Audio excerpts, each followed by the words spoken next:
Hello, and welcome to Opal City Confidential, a Starman podcast, episode 7. Wow, we're getting there. But we're up to Adventure Comics 64 with Ted, The Adventures of the Amazing Ted Knight, the original Starman, and Starman Volume 2, Issue 3 with my guy, Jack. So let's get started, and we'll start with Adventure Comics 64 this time. Let's get some of the basic information for you. All right, so I'm going to use a little bit of both Grand Comic Database and DC Fandom because there are things I like about both. And let's give everybody a fair share. So, Adventure Comics 64 was released on the 6th of April, 1941. Editor Whitney Ellsworth. Cover art by Jack Burnley. It was reprinted in the Golden Age Starman's Archive Volume 1, which is how I'm reading it. Why is this not on the app? Why is this not on the app? Again, why is this not on the app? All right, done with that. The name of the story is called The Mystery Men with the Staring Eyes. It's a 13-page story. Script, it says unknown, but I'm assuming it is Gardner Fox, because he did most of these early ones. So I'm going to guess, and maybe I'm wrong. Pencils and inks, Jack Burnley. Some backgrounds inked by his brother Ray. Colors, Raymond Perry. Letters, Barry Bentley. Characters, Starman, Ted Knight, Woodley Allen, Doris Lee, and introducing Prince Ahmed. Synopsis on the Grand Comics Database is the Astral Avenger becomes entangled in a sinister case involving a mysterious robed figure that uses his living death to create an army of mindless robotic slaves. And that's it for that. And let me just double check something real quick. Check my other little site. Let's check Adventure Comics Fandom. The cover date on this was July 1941. Other things in this comic was Federal Man, which I'm not that familiar with, Steve Conrad, Adventurer, Our Man, Paul Kirk, Manhunter, Cotton Carver, and Sandman, the Sandman. And that's all the pertinent data. Let me just kind of you're going to notice as we go through this, some of these adventure comics are going to be quick go-throughs because they are, by their nature, Golden Age comics, and they're a little more simplistic and straight to the point, and more like you're reading someone's drawn a RKO serial. So it's got the inner splash page. There's not that much going on that. You know, it's got a big panel, and then the story starts. All they have in the caption box of this one is, in one of the strangest adventures of a career, the Man of Night solves the mystery of the men with the staring eyes. And basically, you see these staring eyes guys harassing people of Gotham society. So he's in Gotham City still. I don't know when that changes, and I'll find out as I reread. This is my second time through these, so I'm catching. But the strangers are harassing people and stealing all over town. The city police chief goes to FBI. Woodley Allen, and goes, he tells Allen, I'm not superstitious, Allen, but there's something uncanny about these google-eyed devils. They're almost like zombies. And Allen's, calm down, Captain. I have a plan to catch this gang of spooky crooks. Prince Ahmed, the rich Egyptian, is giving a charity ball tonight at his country estate. The Duchess Liberia, owner of the famous Flame Diamond, will be there. The perfect setup for these staring thugs. Think you'll trap them? Huh? And then we cut to the party, and there is Ted and Doris, and Ted's feigning being very wimpy. And then they have a prince from Egypt, but I don't think Egyptians wore turbans and jewels on them. I think that is just the wrong cultural appropriation by having your villain be a foreigner. I gave something away. But you see the staring men are there, and he steals the jewel from the lady. And Prince Ahmed acts all, ooh, what's this? Oh, please don't. Ted changes into his costume. How does Doris Lee and Chief Allen not realize it's Starman? Because he doesn't wear a mask. He just wears a fin on his head. Is the fin so impressive that they cannot see his face? So he follows some of the staring men. They are kind of like zombies. They don't do so. But Doris Lee sees the real villain change into his disguise, and he kidnaps her. The captain from the police accosts Starman in the house while he's looking, thinking he's a criminal, but then Allen, vouches for him. Starman Starman goes, I've already caught one of the bandits. You'll find him tied up upstairs. Meanwhile, don't let anyone leave this house. Behind Starman, a tiny panel slides back and he is watched by beady eyes. Now, let's see what's in this mysterious locked room. Starman breaks down the door, and inside are some Egyptian sarcophaguses. And the beam of light comes out of one of them, blinding him, and outside of it out walks the villain in his purple robe and mask, and some more zombies. Throw him into the furnace, the incinerator tube. It's got to be the largest incinerator. I mean, this is industrial grade. So he falls into it. He uses his rod to keep him from slamming into the ground, and then he creates an aura. And he says this, an aura of ultra-cool rays from the rod will keep the flames from touching my body. The frozen starlight nullifies the fiery heat. And then he flies back up, and the villain goes, you, again, impossible. No one could survive those flames. Thought robots finished this fellow. I want him killed before my very eyes. And Starman beats them all up. They aim a gun at him, and one of them shoots, and he uses his cosmic ray to reflect the bullets, and it kills all the bad guys, except all the hypnotized bad guys. But it doesn't kill the main villain, who says, stop, I have a trump card. The girl, Doris Lee, is in my power. She discovered my identity, so I put her under a hypnotic spell, under control of my will. She is now about to throw herself off the top story window. I believe you. I don't believe you. You're bluffing, says Starman. But he flies out and saves her. After he screams, that fiend wasn't bluffing, he captures her. And next thing we see is the bad guy being unmasked, Scooby Gang style, and he is Prince Ahmed. And Starman, dum. You know, it's actually a fun kind of comic. I said it's very basic. It is. It's entertaining. It's 13 pages. It was written in 1941. It is 80 years old plus. Starman's a very old character. It's still good. I mean, I've said before, and I'll say it again, it's some Golden Age comics I find hard to read. I like Golden Age characters. Doesn't mean I don't think that some of it doesn't age well. Prince Ahmed is a bit problematic-ish. I don't think it's horribly problematic. To me, I see him as just another rich guy trying to fleece other people. So, I'm not the big fan of rich guys with jewels in their turban. Because it's like a cartoon villain. So let's move on to the second book, which is Starman Volume 2, Number 3, starring Jack Knight. That was published on, the 24th of November, 1994. Cover dated November 94. Editor Archie Goodwin, Chuck Kim, he was the assistant. Cover by Tony Harris, pencils, colors, inks, colors. It has been reprinted in Sins of the Father Trade in 1996. Starman Omnibus Volume 1, the hardcover, which is what I'm reading, published in 2008. And the softcover version of the same omnibus, published in 2012. Story credits are James Robinson, writer or script, pencils, Tony Harris, inks, Wayne Von Grawbadger, colors, Gregory Wright, letterers, John Workman, characters, Starman, Jack Knight, Hope O'Dare, Matt O'Dare, David Knight in flashbacks, Kyle, Nash, the Children of the Mist, Mason O'Dare, The Shade, Ted Knight, The Mist, Michael Thomas cameo, Will Payton cameo. I did that a little bit. This is the first issue with letters, first letter page, and I will find them somewhere and maybe make a comment interesting, but I won't know that until I finish this. So, let's talk synopsis. Here's a synopsis from the DC Condom fandom base. In order to win the freedom of his father, Jack Knight agrees to the Mist's demands to battle with Kyle, the Mist's son. They struggle through the night high in the air above Opal City. All through the battle, Jack recalls growing up with his brother David and father. Meanwhile, Shade puts in an appearance at the O'Dare's residence to explain his previous actions and enlist their help to capture the Mist and his entourage. After the conclusion of the battle, Jack meets with his father to discuss the term for him to continue as Starman. This was such a good issue. I mean, oh my. I'm really enjoying this reread. And I had read this like a couple weeks ago because I just started reading ahead after I read issue 2, as you do when you have a trade in your hand.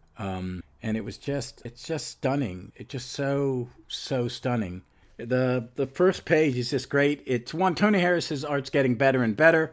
This weekend, previous to this, I've already recorded, you all should remember that I already recorded episode 10 with Pete Watson from Earth 2. But this weekend, me and Dave recorded episode 11, which is issues 6 and 7, or 5 and 6. It's the first Talking with David in the First Times Past. And we talked about how his art is, Tony Harris's art gets cleaner and cleaner, and I see even some of that growth here.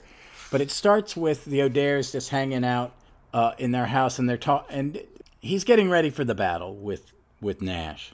With Kyle. And Hope O'Dare says this: "It's a brave thing you're doing, Jack. Brave. Kyle, the missed son, you wanted to fight you to a duel, man to man, in the sky, in return for your father's safe release. And you agreeing. A brave thing. Heroic." And then Jack's response is pure Jack. "Now, there you go, saying that damn H word. Once and for all, Hope, I'm no hero. I may look calm now, but I am merely icy cold scared is the truth of the matter. But what am I supposed to do? Let the old man get snuffed? I sometimes grow a goatee. You know what? And when I look at myself in the mirror when it's time to shave it off, memory." And he starts to remember things with Davy, but he thinks he's remembering them, which is as we do about our childhood. And this book is, some of this is really hitting me because I have 5 siblings, 2 older brothers who were, older brothers. If you have one, you know what I mean. But then we cut to Kyle and Nash, and Kyle saying, "Don't worry, I'll be right back." And then what I love is when you get to page, I wish they numbered these, 1, 2, 3, 4, and 5. It's the real splash page is Jack flying with the cosmic rod, and we see Kyle saying goodbye to Nash, and then the battle begins. And Ted's doing pretty good. Kyle doesn't think he's got anything in him. But all along, he's remembering stuff he did with his brother and while they beat the hell out of each other. Then we cut to the O'Dare's apartment. I don't know which one it is. Probably Hope's. And they're talking, and then all of a sudden, someone creeps out of a shadow, and it's the Shade, of course. And he says, "Ah, a shame is a terrible emotion." And they scream, "Holy gun, Yes, it's the big bad villain, the big bad wolf. Relax. I let you all live back then, remember? I told you to remember. I'm not going to kill you now." Hope goes, "So, all right, if you don't want to hurt us, what do you want?" And then more of Jack's memories of, bad memories, his brother making him cry, and the fight goes on, and it's just kind of egging him on. And, the whole time him and Kyle are having a dialogue, and it's great. And then back to the Shade, he goes, "What do I want? I want quiet Sunday afternoon. I want a good meal and good wine. I want peace in Opal City. All the looting and killing and robbing, all that sort of thing might be fine for Gotham or Metropolis, but not here. I took the older knight, being careful not to hurt him, and being careful no one else hurt him when he got to the Miss hideaway." And then the oldest O'Dare, "Yeah, but what do you want? Why did you take him at all?" "I was just getting to I took Ted Knight as a show of my allegiance to the Mist. I wanted to get him in with him to know his plans and strengths and flaws, and I had to wait for the best moment to storm his lair. Arm yourselves, gentlemen and lady. Oh, and any friends on the force you might trust who you'd trust with this task. Remember, a full-scale police maneuver, all sirens and SWAT, might lead to Ted's death, so your friend should be very subtle." And then he tells him where the hideout is. The Opal City Creek Cemetery, the Knight family mausoleum. So as they break in and raid the place, we see all these memories, good and bad, of Jack with his brother, and all these nerdy things that Jack was into. And it gets to the point where he goes, "I never did find a nut." He talking about a broken mud. His brother broke Washington. He shouldn't have. I would be really pissed if my brothers took one of my collectibles and actually hope it that bastard. But he says, "But I forgave my brother. How does it?" And then Kyle's going, "How does it feel, Knight? Crazy? Pathetic? Fighting, dying up here for a brother you didn't even like?" And Jack's thinking, "And he forgave me for things I did to him. Firstly, I'm not dead. And secondly, I may have not liked my brother." Kyle screams because Jack has just jabbed the point of the cosmic rod into Kyle's chest and he's being incinerated. And Jack screams, "I may not have liked him, but I loved him." And then Jack's thinking, "I lied. my brother, how I felt about his death and him and all those memories, and I still don't know yet to grieve, to feel much of anything. What isn't a lie? I'll never kill again, never. My brother's murderer the once, only time. And that's the end of it, and we cut back to the bad guys being rounded up. Nash no longer stutters, and she threatens Jack that she'll have his revenge. And we start to realize that the missus has dementia because he can't read. He starts to ask her things. And then there's the negotiation between Jack and Ted about him continuing. And I love that scene. I love it. I won't go into the details, but he gives him some things, and he agrees. And then there's 2 epilogues. We jump to a circus, and we're touring the tents. And it says Epilogue 1.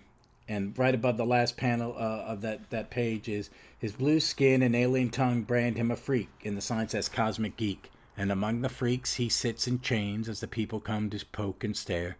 They keep him drunk and drugged and unable to think straight, think at all.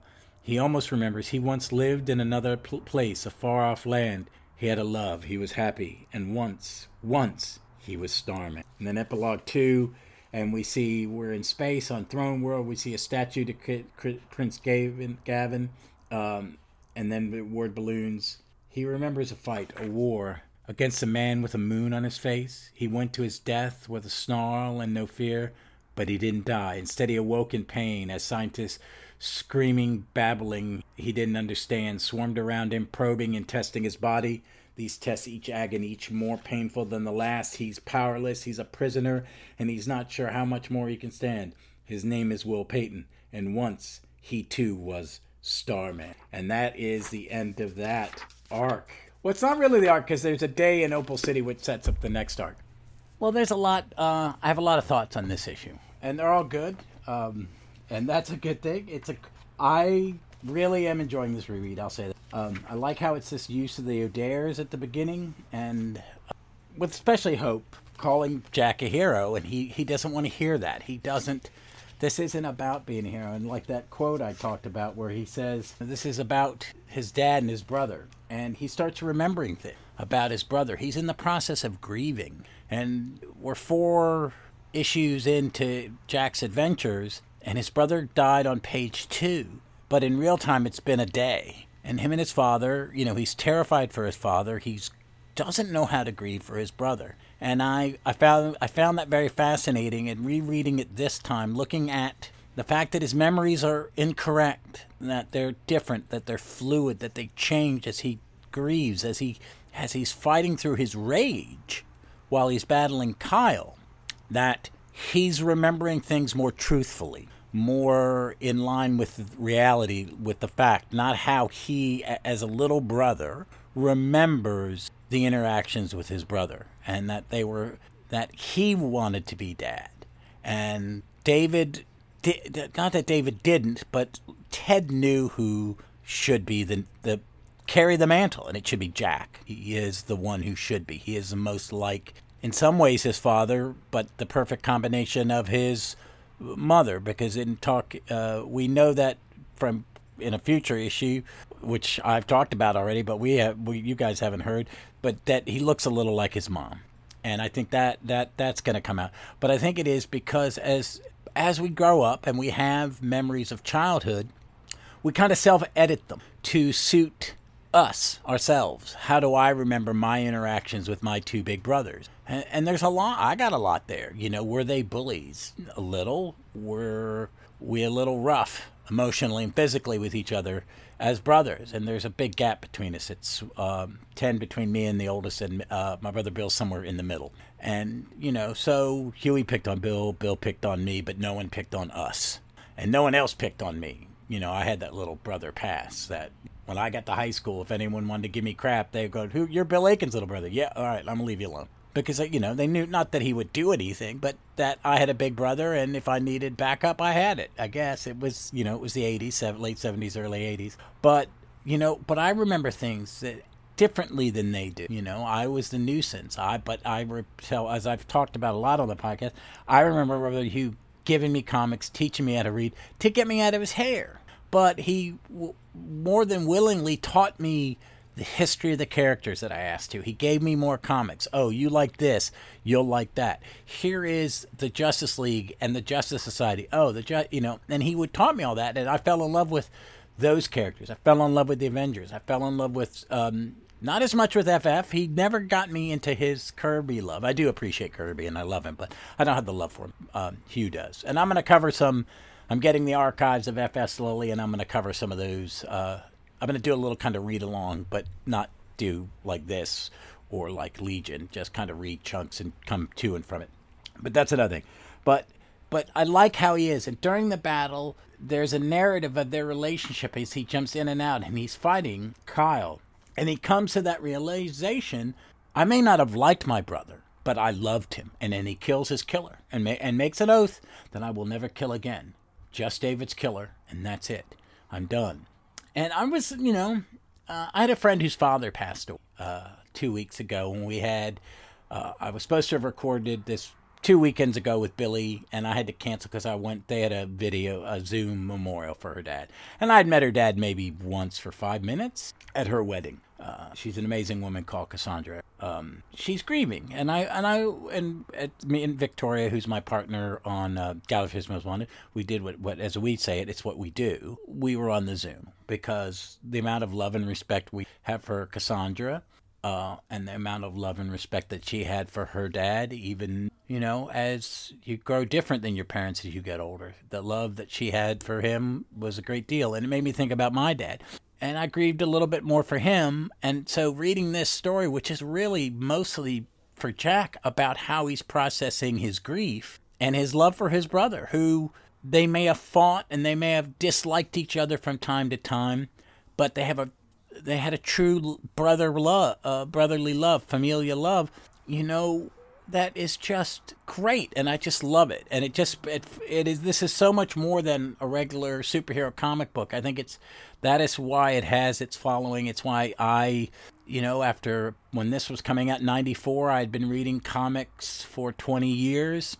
Jack became my guy. He became my hero, the one that I love and I don't want to see changed or altered, but it's not, because these books exist, these volumes exist, so there's this nice little bubble around it. Even if they brought Jack back and screwed it up, I'd give it a shot, but you can't take away this. But like Jack and his brother and his memories, it's wonderful. I really loved it, and I loved how he negotiates with his dad, and his dad's a sly dad. His dad does that dad thing where he agrees to everything because he knew what was coming. I love it when people go, my parents didn't know. Your parents know everything. I don't have kids. I'd be terrible. I wouldn't know nothing. But people, my brothers and sisters, well, mom and dad didn't know. And I said, I was younger. I was watching. They knew. I was with one of the younger two. And so people go, you got away with stuff. It's like, no, I just didn't get caught because I saw what happened when you get caught. So, don't do that. Don't do that. Don't do that. Don't do that. And my mom was also tired. Just don't get in trouble. Those the only instructions. But it's just I love these real moments. I really, really love that that he is working through his grief in his back of his mind while he's fighting in the sky on his second day as Starman. It's freaking amazing. I want to talk about the Shade, and I'm going to talk about the Shade a lot because the Shade is next to Jack and Opal City. The three major players, or four. I'm going to add Ted in. The four major players as of right now are Jack, Ted, Opal City, and the Shade. The Shade is amazing in it. The way he comes in and talks to the O'Dares, and he puts them in his place and explains what it is. And it's all because of his love for the city. Gotham can have these crazy, but not his Opal. And they're going to protect his Opal. The dialogue is amazing. I've been told I should watch Stargirl Season 2. I have started it because Season 1 took me a while to get into, and as a Starman fan, and as a huge Stargirl fan, I need to watch it. And I do enjoy the people that are in it. I think the young lady that plays Stargirl is amazing. I think Wilson is amazing. I think the villains were the young lady that plays Shiva is great. I really love The Shining Knight was in it. So there's a lot I like, and there are going to be more Justice Society members and Eclipso in the next season and season. But yeah, the Shade's amazing in it. We're going to see more and more of the O'Dares. We're going to see upcoming episodes. We're going to talk about, next episode that we cover this will be A Day in Opal City, which is the epilogue to Sins of the Father, and Adventure Comics 65. And after that, me and Pete from Earth 2 will cover the Star-Man from Detective Comic, the one I found in the little library. And after that, the week after that, we will cover issues 5 and 6, me and Dave Steele from Earth 2 podcast, and we will cover the first Talking with David and the first Times Past. And then we'll be back in the cycle and we'll do some more other things. Also, we'll take a break 1 week because there'll be no Ted in the 5 and 6 when we get to the first All-Star Comics that Ted is in. That will be its own episode, and maybe I can find a guest and talk about it. All right, folks. This is Tuesday. This is going up the day I record it. In 2 days, on Thursday, we'll have my next Our Legion adventure with the Ghost of Pharaoh Lad and the Legion being hunted. And this weekend, I'm not sure what we'll post. It will either be Stargirl and another comic, Stargirl Lost Children 4, or JSA 3 has come out. I have not gotten it.